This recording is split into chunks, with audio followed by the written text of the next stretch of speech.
Last night, this is a question that's coming in. I believe there was a vote on whether to allow sewage dumping by water companies in rivers and coasts. Firstly, this comes from, it doesn't actually say who this question has come in. What on earth? What on earth? What was the vote for, and how did it go? So it wasn't last night, and that's not what the vote was about. I'm afraid that's completely incorrect.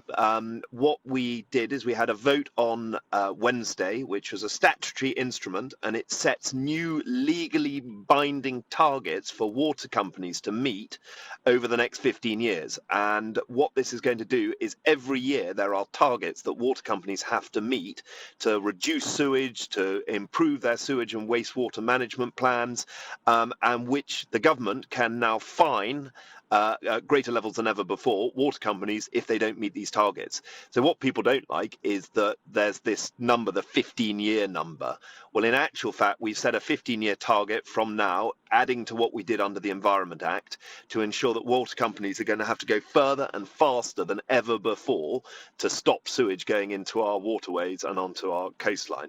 So actually, for the first time in over 50 years, this is the most comprehensive piece of legislation that's come forward to actually deal with sewage and wastewater and to improve the quality of our waters. So I'm afraid your caller, the text you've had on this is incorrect. We've never voted to allow sewage to flow into our rivers. We've done the opposite. We've actually introduced the legislation that can hold water companies to account. We've got a huge number of measures in place to make sure that they actually hit their targets, and if they don't, they'll feel the repercussions of it. And it's also just worth saying what I'm doing, because yesterday I met with Surfers Against Sewage and I met with groups from Friends of the River Dart. I'm working with them and with other organisations to see how we can improve bathing water status in our rivers and on our coastline.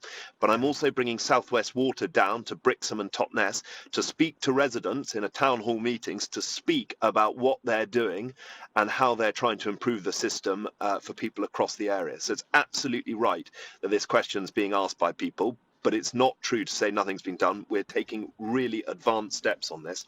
And I'm really pleased to say that actually water companies are fearful of the legislation that's being placed in front of them, because they could end up with very, very, very significant fines and difficulties if they don't get a move on with what needs to be done to protect our clean, green places and spaces and waterways. Well, obviously there is, as you say, the fine system in there, but storm overflow discharges, that's the main problem, where it can't be dealt with because plans weren't put in the first place to actually stop these overflow discharges. So is that something that's going to be looked at? Are you going far enough with this particular issue? So yes, so by the end of this year, there's going to be 100% monitoring of South West water points across Devon. I know that for a fact because we met with them. And actually what we're asking for them to do, and most of them did in September, is produce their plans for how they're going to improve their systems. And actually they are already underway with plans and projects across Devon to do so. It's a massive infrastructure project for them, which is why it's right to have, sensible set targets. And they are moving in that direction to deal with this. And in March this year, South West Water are going to be producing their updated wastewater management plan, which deals with storm overflows as well. So, they have been forced by the legislation that we put forward to actually speed up their process to get a move on with this. And we've got to let those processes and projects and infrastructure plans go through and start taking hold and working. Okay, Gerald from Bideford asks, does this bill include slurry from farms? It should be controlled. It is out of control. Those are sweeping statements there, Gerald, but do you find any evidence of that? So actually, Gerald's point's really timely because yesterday, under the new scheme, the replacement to the Common Agricultural Policy is something called the Environmental Land Management Scheme.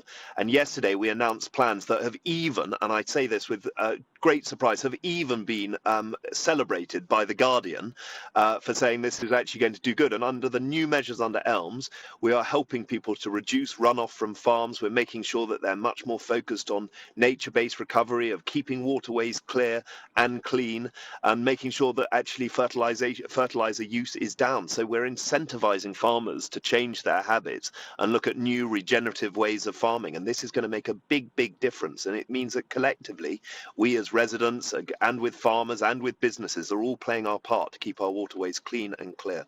When's your next meeting? Who with? With South West Water, with farmers, with agriculture, with people who are actually causing the situation.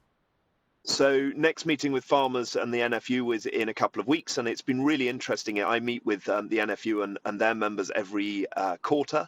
It's been really interesting having those discussions because farmers are leading the charge in changing their habits and taking a different, new approach to how they farm their land. And I think they should be not they shouldn't be criticised. They should be celebrated again for what they're doing because they're taking really active steps. As for the meeting with South West Water, I'm going to be sending out dates for residents in Totnes and Brixham to come and attend, and we've got later dates for Kingsbridge and Dartmouth, so people can come and attend those meetings to put their questions to South West Water and to get a better understanding of what's been done. And then I routinely meet with local groups, and this week it's been meeting with Dartmoor groups, it's been meeting with Friends of the River Dart, as I've said already, and other wildlife and conservation groups.